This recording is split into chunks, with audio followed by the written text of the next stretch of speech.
Limang booking ng Joyride at dalawa sa lalab. Magkano ang kinita ko? Wow, ang galing nila. Yan pala ang pagkain ko. Buhay talaga yung tao nang walang pagkain na kanin. Ganyan, ang kaganda ang katawan ko. Walang kapaguran. After ng 14 hours fasting, kakain na muna ako dito. Na 1,000 pala ipapadala niya. Magpakatotoo lang ako sa vlog ko at magsasabi ng buhay ang tao nang walang pagkain ng kanin. Tapos ng 24 hours ko na duty, magjo-joyride muna ako. Pero bago yan, mag-exercise muna ako. Handstand ang tawag sa exercise na to. Pakibilang na lang kung nakailan ako. Yan lang ang exercise ko para sa shoulder at chest ko. Tamad kasi ako pumunta ng gym dahil busy ako. Wala na akong oras para magbuhat doon sa gym. Pagas muna ako dito ng full tank. 219 pala. Binigyan ko si Paps ng 225. O may tip siyang 5 pesos. Tuwang-tuwa sila pag ako nagpagas dito kasi lagi may tip sila.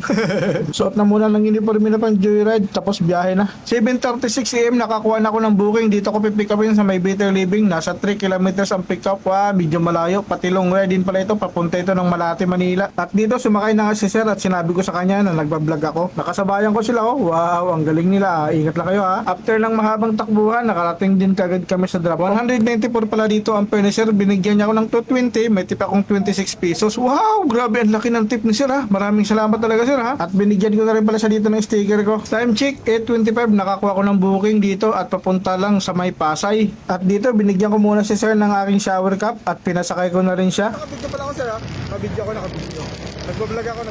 After ng ilang minutong takbuhan, nakarating na kami sa drop-off ni Sir. Ang fare pala dito ni Sir is 82 pesos. Nagdagdag siya ng 20 sa apps, kaya naging 102. Binigyan ako ng 110.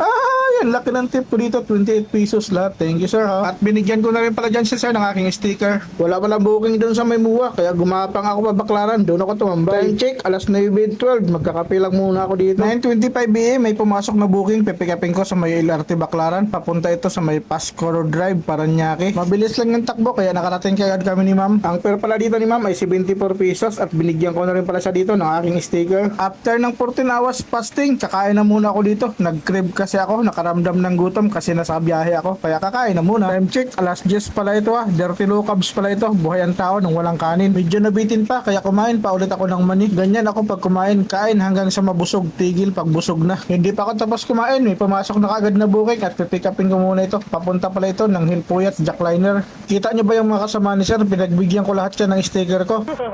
Nagbablog ako, nagbablog. Ito ng sticker.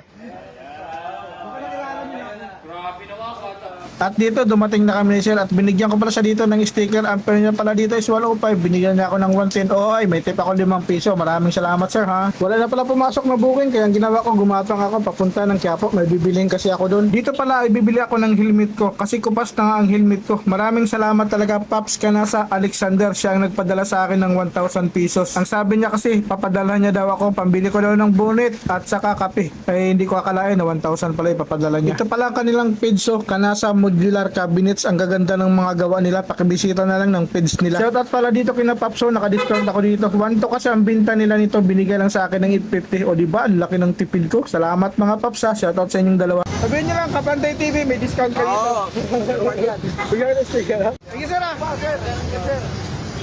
Naka-discount ang vlogger, naka-discount. Pagkatapos, dumaan ako dito sa may simbahan ng Quiapo para magpasalamat. 11:22 AM, kumuha ko ng booking ng Lalamove. Papunta na sana ng Imus, kaya lang cancel kasi malaki. Ayaw naman magdagdag. At dito, gagamitin ko na nga yung bago kong helmet na nabili. May kulang ito, intercom. Paki-comment naman kung anong intercom na maganda. Budget me lang. Nakaigli pala ako, kaya 12:30 na ako nakakuha ng Joyride. Dito lang yan, malapit sa may Chinatown. Papunta ito ng Terminal 3. Tapos ang mahabang takbuhan, mainit na panahon at walang traffic. Nakarating din kagad kami sa drop-off. Ang fare pala dito ni Ma'am is 173. Binigyan niya ako ng 200 pesos. Oh, grabe, ang laki ng tip ni Ma'am, 27 pesos. At binigyan ko na rin pala sa dito ng aking sticker. Shoutout pala dito kay Paps Rubino. Binigyan ko ito ng sticker. Ingat lagi Paps ha. Kumuha na pala ako ng booking sa may Chino Roses nang may nakakilala sa akin dito. Kinalabit ako. Shoutout pala sa Paps ha. Binigyan ko siya ng sticker ko. Time check, 1:08. Nakarating ako sa may pick up at papunta pala ito ng General Trias. Sala, ang laki pala. Nagulat ako dun ha.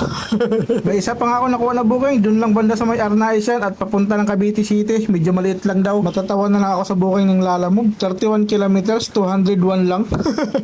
Bigla ako nauhaw kaya napadaan ako dito sa may C5 sa may Parisan. Uminom lang ako ng tubig dito ha. Matapos ang mahabang takbuhan nakarating sa drop-off sa Cavite City, inuna ko. Ang fare pala nito is 198 pesos. Binigyan niya ako ng 200. May tip akong 2 pesos. Pinakyat ako sa second floor. Ay, naku po. Next destination, Lancaster. Shoutout pala sa mga gwardiya at mga rider na nabigyan ko ng sticker. Marami-rami din kayo. Time check, 3:06. Huling drop-off ko ng Lalamove. Ang fare niya pala dito ay 201. May add na 60 sa apps kaya naging 261. Vlogger din pala si Paps kaya binigyan niya ako ng sticker. Binigyan ko rin siya ng sticker. Shoutout pala kay Paps Kamuto PH. At diretso na nga pala ako uwi ng bahay. Grabe ang haba ng biyahe ko ngayon. Anong oras na kaya ito? Time check, 3:21 na pala ako nakauwi ng bahay. 5 booking ng Joyride at 2 sa Lalamove. Magkano ang kinita ko sa araw na ito? Bahala na kayo mag-compute mga Paps ha. Nandyan naman lahat. Kain na kagad ako at yan pala yung pagkain ko. Buhay talaga yung tao nang walang pagkain na kanin. Paalala lang, iwasan ang pagkain at pag-inom ng mga carbohydrates na pagkain kagaya ng tinapay, pasta, kanin, soft drinks, mga alak at mga processed foods. Kung gustong pumayat at gumaling, pag-aralan ang low carb at fasting, always consult to your doctor kasi mahirap gawin yan. Pagkatapos pala ng kain, nanood lang kami ng movie dyan. Tapos alas 7, nag-live pa ako dyan. Tapos ng live ko, naglaba pa ako. Ganyan, kaganda ang katawan ko. Walang kapaguran. Kinabukasan, duty na naman ng gwardiya. Isang share naman dyan. Tulong nyo na lang sa akin. Maraming salamat.